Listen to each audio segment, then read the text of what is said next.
মানে এটা আপনার মাসল দেখানো না তো, পিস্তলের ম্যাগাজিন না, দেখানো, নিজেও বিব্রত ফ্লেক্স না। না। আমার মনে হয় যে এই সরকারের একটা দুর্বলতার জায়গা হচ্ছে এই সরকারের কমিউনিকেশন আসলে একটু কম। আওয়ামী লীগের সময় আমরা দেখেছি যে কাজ যতটুকু করতে এর থেকে বেশি বলতো। তো এই সরকারের কমিউনিকেশনটা এই সরকারের একটা বড় দুর্বলতা। অনেক কাজ হচ্ছে কিন্তু সেগুলোর কমিউনিকেশন হচ্ছে কই না।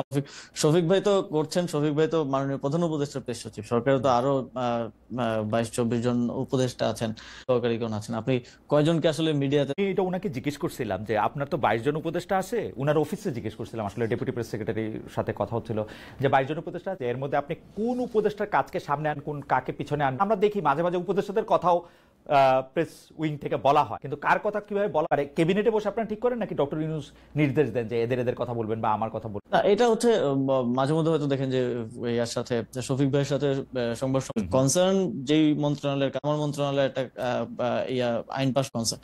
তবে আমি দেখেছি যে উপদেষ্টার মধ্যে বেশিরভাগের মধ্যেই একটা মানে প্রচার বিমুখতা আছে, এবং স্বাভাবিক